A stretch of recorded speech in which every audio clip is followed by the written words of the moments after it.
All right, welcome to Don't Let Research Scare You, a library research workshop. And today we are going to be focusing on selecting and narrowing a topic, brainstorming some keywords, and searching some in the library's discovery tool.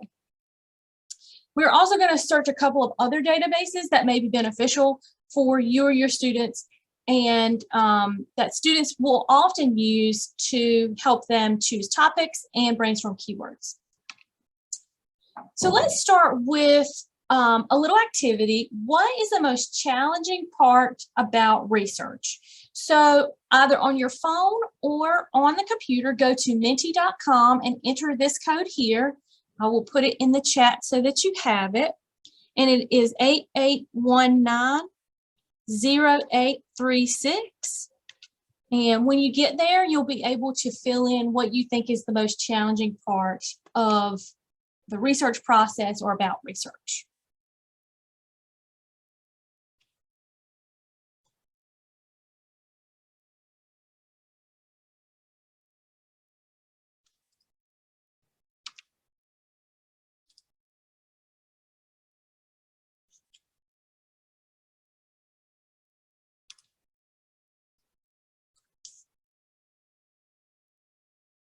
Being overwhelmed with how many choices there are? Yes, that's a great point.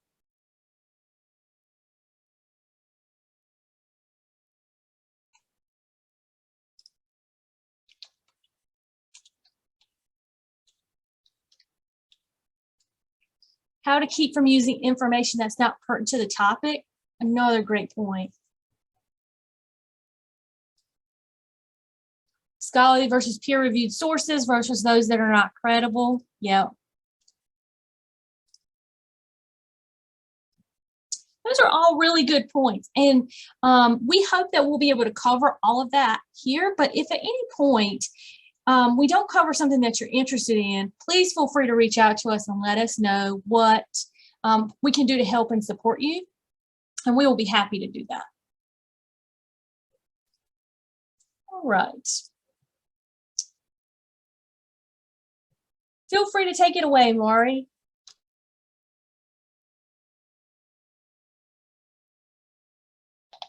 All right, let me make sure that I will get to there we go. Okay, so research is a process and it takes time. I think that this is something that a lot of students overlook. I know I did when I was a student. I would be so focused on the writing portion of my assignment, and I guess how anxious I was at, oh, I've got to write this amount of words or this amount of pages, I've got to present in front of people, all of which I was actually pretty good at. I focused so much on that I did not leave enough time for my research, and I wanted it to be like a one and done thing. Oh, look, I found something, I'm gonna stick that in there, that's good, move on to the writing. I did not leave enough time as a student to really get into the research process and get good at it and get confident with that and realize that it didn't have to be scary. So it's a recursive process.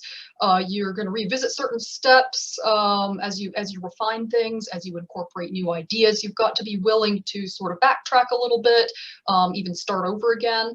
And you need to know how to use reflection and observation, how to sort of trust your instincts as you're narrowing down your topic. And your first search is not always going to be your best search, which I would find out very often as a student. I would pick something because it came up first, looked great, I was ready to move on, and then I realized I really couldn't use that in the direction that I was trying to go with my project. Slide, please. All right, so choosing a topic is one area where students will often get stuck. A lot of the time they know immediately what they want to write about. And then some of the time they don't. They're interested in a lot of things. They have a lot of questions and they're just not sure what direction they want to take things at all. Unless you are relying on Google and not trying to do any kind of academic research at all, you're going to need to know where and how to look for information. I think that Some students like to rely on more general resources and general information just because they're not sure, just because they have not narrowed that down yet. There are tools to help with this. Again, you don't have to finalize what you're looking for necessarily before you go looking for the information. You don't have to know your entire thesis statement and everything that you're wanting to do for your project before you start looking. So slide, please. We have 3 tips for choosing a topic. First of all, be curious. Second of all, ask questions. And third, find the argument. These are really great to keep in mind at all points of the project, really, but especially at the beginning. And the students' curiosity is really something that we want to encourage and use to inspire them and motivate them to keep on digging in their topic. Slide, please. So the curiosity aspect, avoid choosing something that you already know about. Sometimes it can be really hard, especially when writing about current events and issues. It can be kind of hard to detach one's own personal opinion or personal experience from a particular topic. Doesn't mean that that is wrong or that you shouldn't have personal passions about things, but just for the exercise of learning how to conduct research, that can sometimes get in the way a little bit. Sometimes choosing something that is completely new to you can help you approach the research side of it without worrying as much about the personal or possibly the emotional side of it. Asking questions, start with the basic questions: who, what, when, where, why, who, what, when, and where, and build up to the complex questions, why and how. Make sure that you are finding out a good basis of what your issue or your topic is about. Really get all the background information about it before you get into the argumentative side of it. And that is the third point is find the argument. So awesome. So where do you start with all this? Well, slide, please. Let's try our library database opposing viewpoints. I've recently learned about this resource that we have. I'm going to attempt to share my screen here. So let me see. Share screen.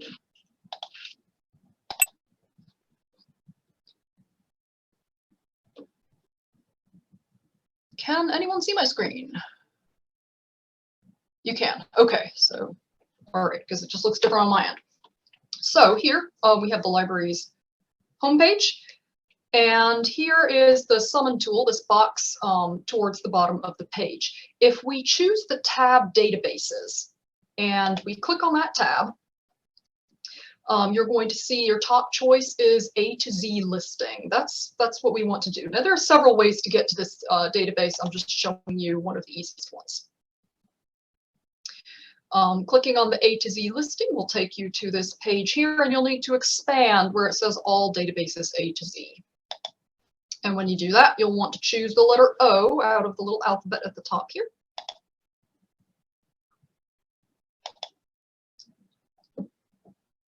And under O, you will see opposing viewpoints. Click on that. This is a really excellent resource for finding a topic for a research project. Even if you decide to go in a different direction, use a different database, different resources, this is a good place to start. Now, all of these things in this database will come up if you use the summon tool. But if you go directly to the opposing viewpoints database, it's going to give you this, my favorite part here, browse issues, this little light bulb here. It's going to give you this beautiful list, which will load in just a moment, of all of these current events topics. They're in alphabetical order. You can see there are lots and lots and lots of things, just about everything that's talked about in the news today, everything that is going on in the world and that there are opinions about, for or against, you're going to find it here. And this really can help to give an overview of what topics you could choose from. One of my favorite things about this database is that it is not static. You can see there are little red buttons that say new with an exclamation point. That means there's new information that has been added to it very, very recently. I'm going to choose one here. if I go to the conservation page, let that load, within each topic, you're going to have a selection of resources to choose from. And I apologize, my internet here appears to be a little bit slow today. You are going to see news articles. You're going to see selections from peer-reviewed journals. You're going to see primary sources. There will sometimes be infographics. There will sometimes be audio and video. It differs by topic. Most of them have things in the thousands of resources, depending on what you are looking for. If you can narrow that down in this box here, the gray on this page box, you can narrow it down to whatever you might need for each one. So there is a way to go to the scholarly resources if you want to limit it only to that. I've had students also come in looking just for newspaper articles. But if we go back to the Browse Issues page, if a student comes in with something that is so specific that it cannot be found on this page, that might be a sign even that the student needs to broaden the search and try one of these topics. It's also really great for what we talked about earlier, the curiosity angle of it, because there's stuff on here that I don't know a lot about. And I am curious about, or even curious to know what people are saying about it, what people have been saying about it recently. This can even be a great personal resource. If you see something on the news and want to know more about a particular debate which is going on, there's excellent stuff in here. They'll bring in news articles that will give overviews. There is a lot of neutral stuff just explaining the explaining what the issue is and not necessarily taking a side on it. But if students need pro and con arguments, there are a lot of pro and con argument articles in there. So let me unshare my screen.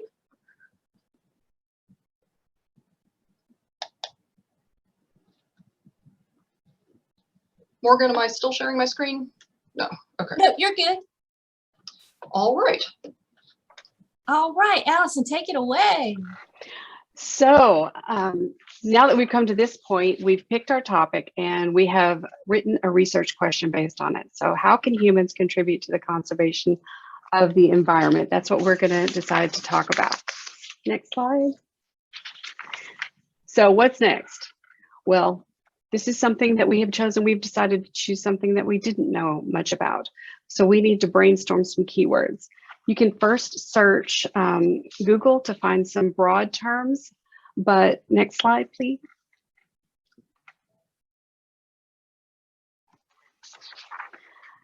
If we use controlled vocabulary, that's vocabulary that are the people that are writing the articles use, it will help our searches be more accurate to get the results that we want to write about. So controlled vocabulary is a collective, carefully selected group of words that reduce ambiguity.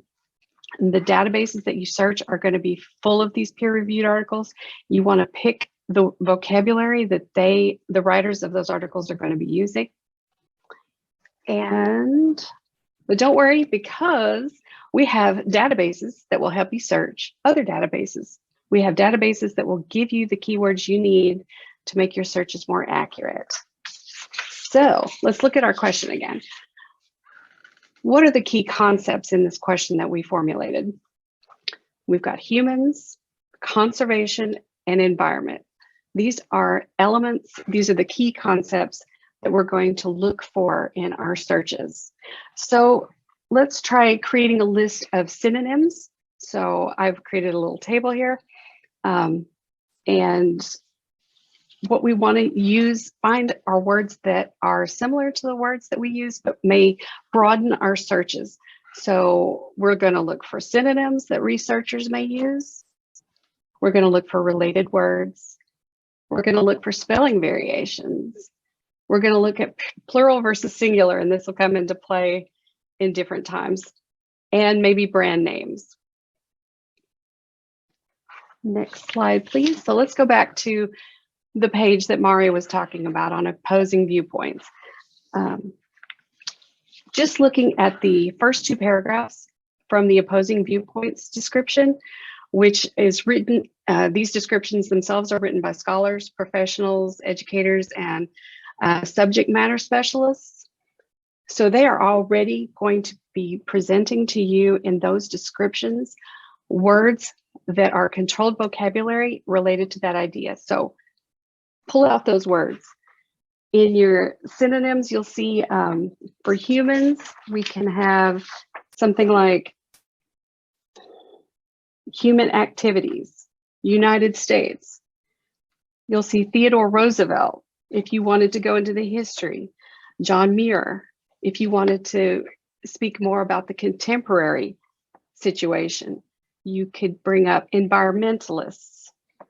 If you were looking at conservation, you could pick out synonyms like protecting, preservation, sustainability. So you can see how these words are right there in the 2 paragraphs of the description and opposing viewpoints. So let's go to the next slide. You can write these into your table, and these are the words that will help you find a more accurate search result to help you write your paper. So let's go to the next slide. So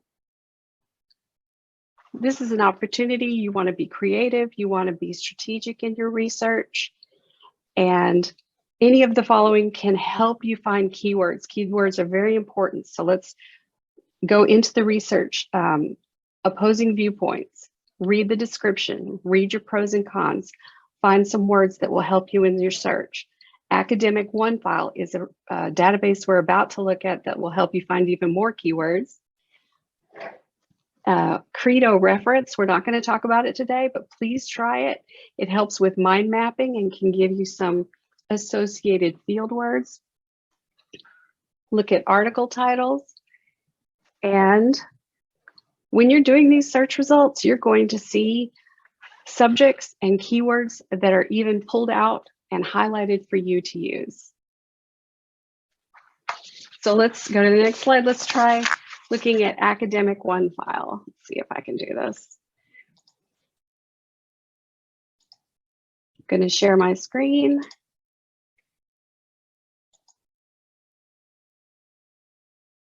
Can you see what I'm looking at? Okay. So again, we're on our library website. You're going to go to databases, the A to Z listing, just like we did before. Go to all databases, expand that. Academic OneFile is right here at the beginning.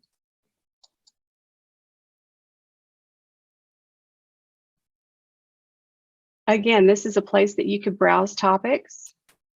But for today, we're going to look at, or right now, we're going to look at keywords. So go to Topic Finder right here. Once you get to this screen, you'll see an example tile and example results. But today we're going to look at, let's look up in the previous section we had brought out human, let's see, human activities. That was one of our keywords, key phrases. Hold on. Human activity.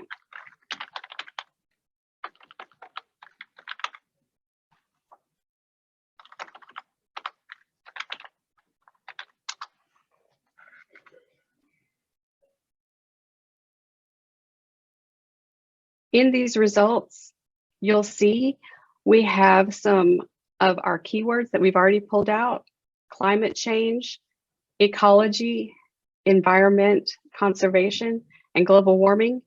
You'll see these tiles. Even within these tiles, if you click on ecology, environment, and conservation, you will see results related to those words as well as human activity. You've got 22 results. Even within these results, you'll see keywords that you might find interesting that might change how your paper forms, depending on if you wanted to go historical and talk about conservation that was done in the early days, or you can even talk about conservation currently. Another keyword, if you wanted to return to the results, just hit reset.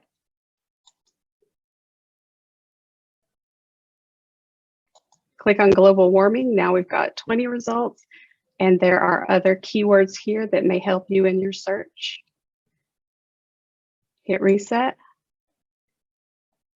Another keyword that we had pulled out was ecosystem.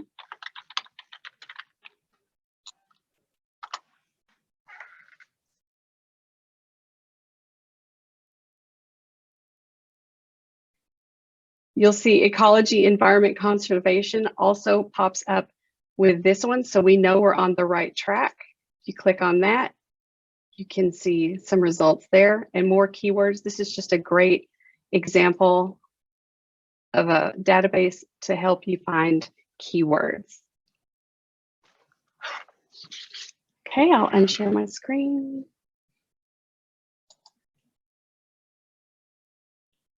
Okay. All right, so you've got your topic and you've got your keywords. What's next? It's now time to find information through Summon. That's the library's main discovery tool. That's going to be the default search. And that just means that Summon is really going to help you discover the information that you want. And it will give you access to newspapers and ebooks and articles. The main thing is that when you are searching Summon, you have to search it in a way that makes sense for the system. And so we can call that controlled vocabulary. The other way that we can think about it is that library search tools need to have a language that they understand. And the ways we're about to learn how to search them is the language that they speak. So search strings are the combining of keywords. Obviously, you can search one keyword such as conservation, and you're going to get lots of results. That may produce overwhelming results, though. You may get so many that you don't know what to do with all that information. So you want to think about, can I take my idea of conservation and combine it with another keyword that will then help me narrow my results a little bit to get what I actually consider to be relevant. Again, this is where we get to go back to the idea of being creative and strategic. What will work, what will not, and then figuring out what patterns we might want to look for. So we're going to talk first about Boolean operators. Boolean operators are and, or.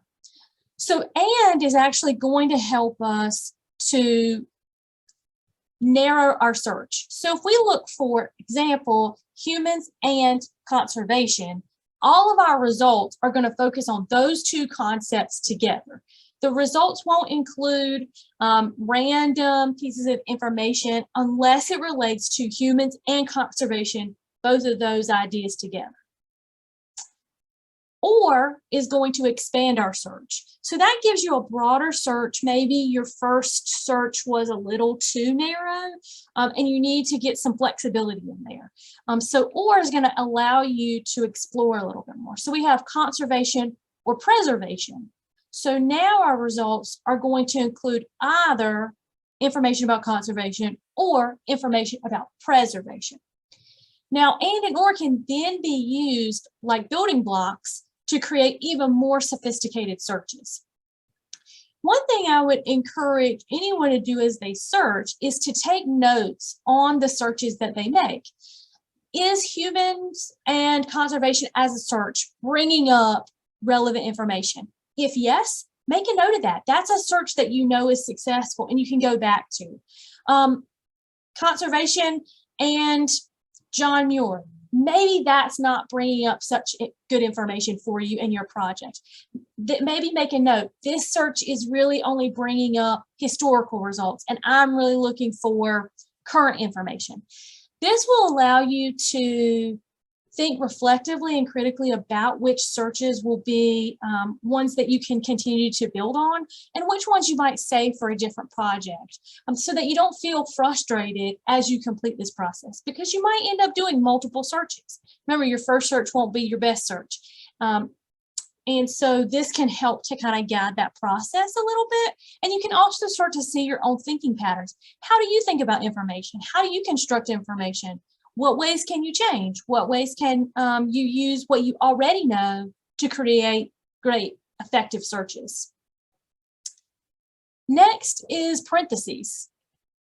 So parentheses are going to allow us in some ways to actually search almost two searches at the same time. And so we can search environment and conservation or preservation. And what that does is the parentheses tells the system, I'm actually looking for these two different terms, conservation or preservation, in relationship to environment. So I'm actually going to put it in the chat. Your search is reading it like this.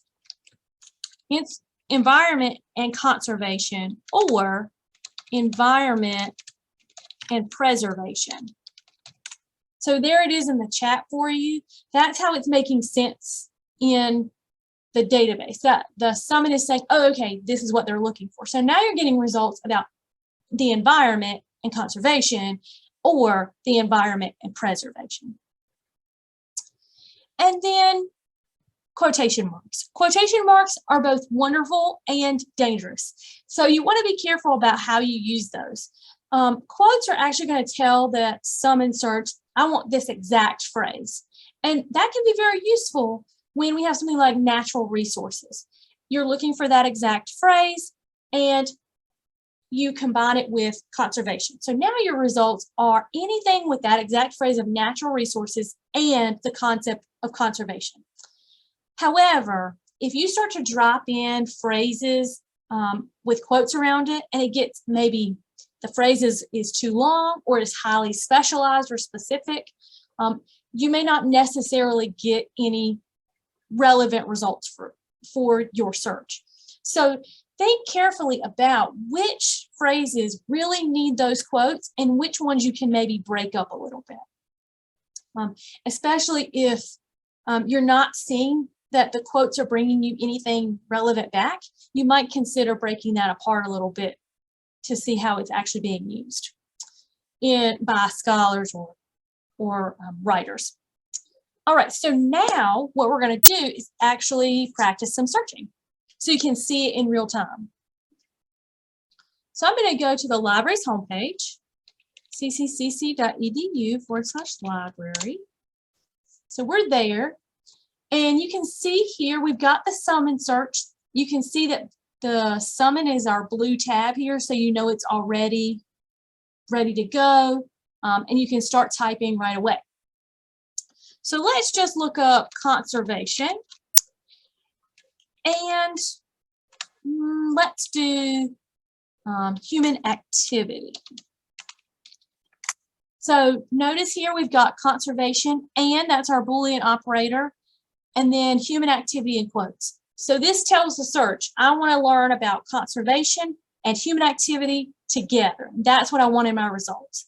And it's going to read human activity as a very specific phrase. Notice here you've got your full text online. That button is checked there. That just means that anything that you get is actually going to be available to read right away. The full text will be right there online. And then you've got your peer-reviewed button here. If you check that peer review button, all the results you get will be peer-reviewed. That can help to narrow the search a little bit. However, you won't get things like newspaper articles, ebooks necessarily. You may not get newsletters or videos. It's just going to mostly be academic articles. So we'll go ahead and click that right now. And I do want to make a note that Summon is searching all of the electronic materials. So if you're looking for physical books and resources, that's going to be your catalog. We're just going to focus on Summon right now.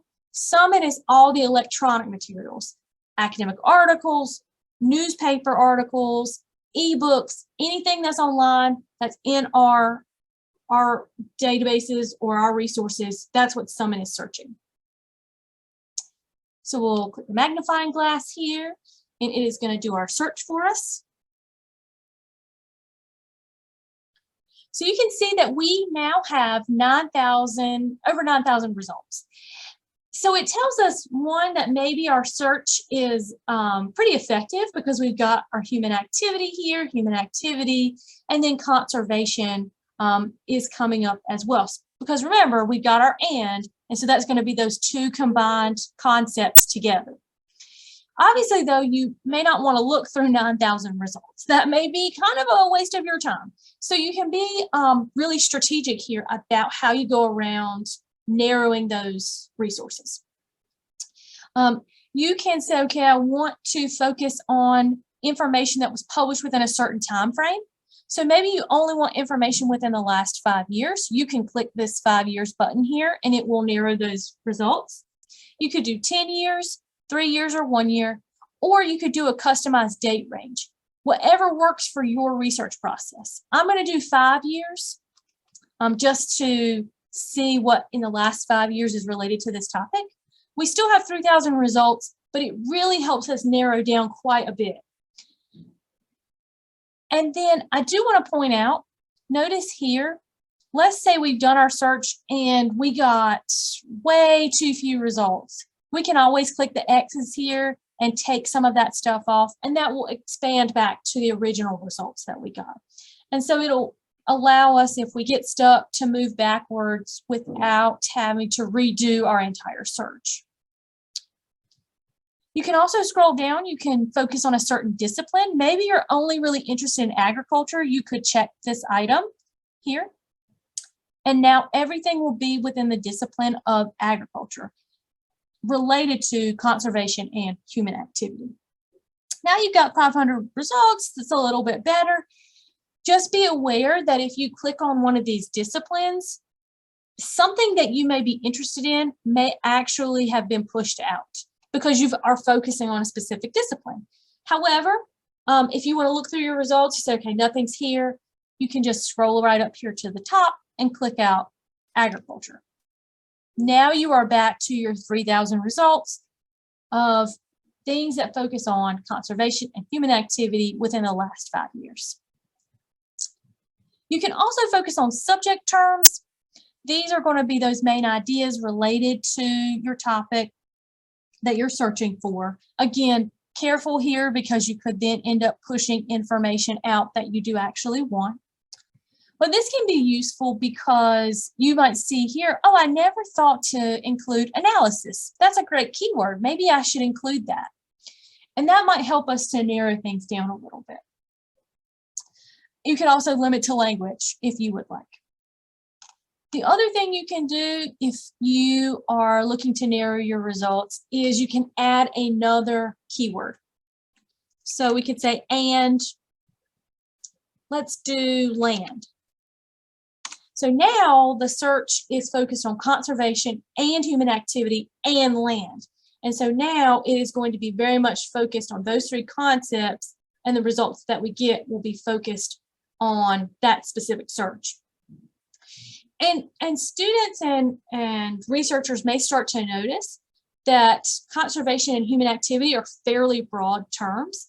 So you could do a new search and focus on perhaps conservation and a specific human activity and a specific resource.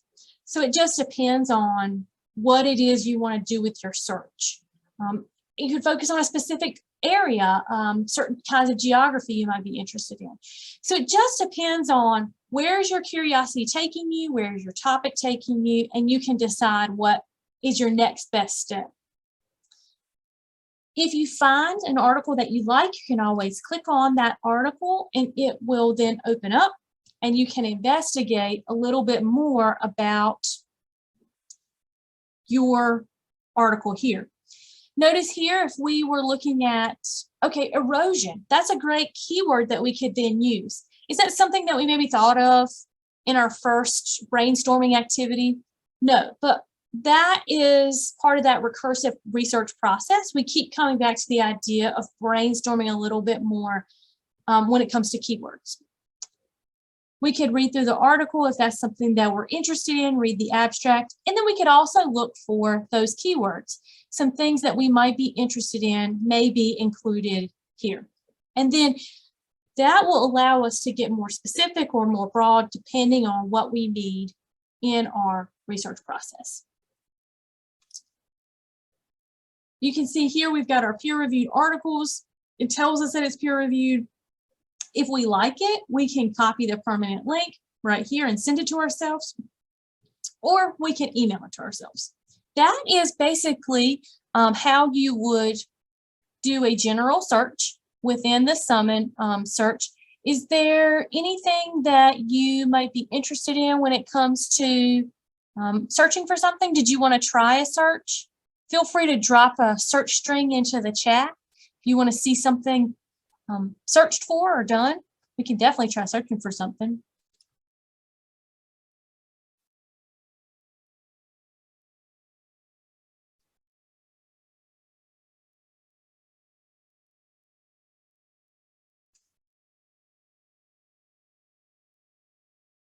I'm going to show you one other search that you could do. You could do conservation, and I'm going to look for birds or trees. So now conservation as it may be related to birds or trees. And I'm not going to focus on peer-reviewed sources. I just want to see what's out there.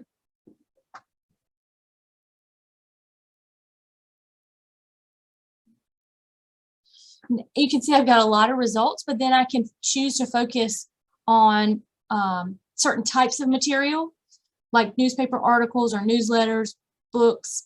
Could limit the year, limited discipline, but I can start to see what I might be interested in, and if there's anything that catches my eye right away, I can then click on it and explore it. All right. If you have any questions about what we discussed today, or you're hoping to get some more support for your particular research project, feel free to reach out to us. We'll always be happy to help you. You can also make an appointment with us here. I'm going to drop that link into the chat. There you go. And you are welcome to email us, and you can set up a one-to-one appointment so that we can support you in your research process